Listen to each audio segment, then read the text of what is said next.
8cm, 세로 15cm 정도 크기에 분량은 약 70페이지 정도 됐습니다. 네. 내란의 비선으로 지목된 노 씨의 수첩에는 언론인, 정치인 등을 이른바 수거 대상으로 지목하고 사살한다는 내용이 담긴 걸로 알려져 충격을 줬었는데요. 저희가 수첩 내용 전문을 확인해보니 내용이 훨씬 더 방대하고 더 충격적이었습니다. 이미 총선 전부터 이른바 수거 작전을 구상한 것으로 보여 계엄이 훨씬 전부터 준비됐을 가능성이 있어 보입니다. 70페이지 수첩이라 그럼 내용이 상당히 많겠네요. 근데 이게 보면 종북 세력 척결을 위해서 계엄을 선포한다 그랬잖아요. 근데 실제로는 뒤에서 북한을 끌어들이려고 했던 흔적이 발견된 거고, 그래서 외환죄를 적용해야 된다 이런 얘기도 나오는 거죠. 네, 그렇습니다. 체포한 인물들을 처리한 방안 중에 하나로 북에서 조치, 북에서 납포 직전 격침시킨다는 등 북한을 이용하는 방안을 적었습니다. 네.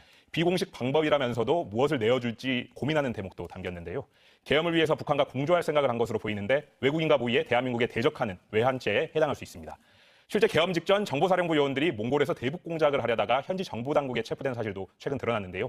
외환죄 관련 수사도 필요해 보입니다.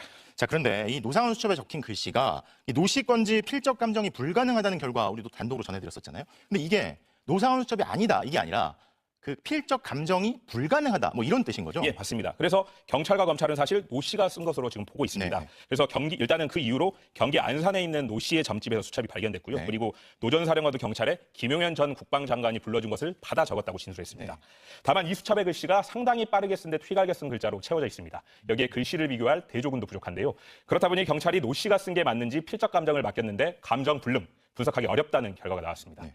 노 씨는 김용현 전 장관의 공간을 계엄 전 22차례나 찾는 등 서로 밀접하게 논의해왔다는 점 등에서 혹시라도 김용현 전 장관이 직접 쓴 걸 노 씨가 가지고 있었을 가능성도 공조수사본부 내에서 일부 제기됐었습니다. 사실 그런데 이 노상원 전 사령관에 대해서는 수사에서 나온 내용이 많지 않잖아요. 본인이 거의 뭐 진술도 안 하고 있다고 하고 이 노상원 수첩에 대한 수사 이루어져야 될 텐데 어떻게 돼가고 있습니까? 사실상 노상원 수첩에 대해 경찰은 내용만 확인한 채 검찰에 넘겼습니다. 그리고 검찰은 내용이 파편적으로 적혀 있고 노 씨가 수첩 내용에 대해 진술하지 않는다는 등의 이유로 노 씨를 내란 혐의로 기소하면서도 그 공소장에 이 수첩 내용을 포함하지는 않았는데요. 네. 하지만 오늘 김석우 법무부 장관 대행이 국회에서 저희가 보도한 노 씨 수첩의 내용에 대해 이런 문구가 있는 걸 안다면서 재판 과정에서 심리가 이뤄질 필요가 있다고 말했는데요.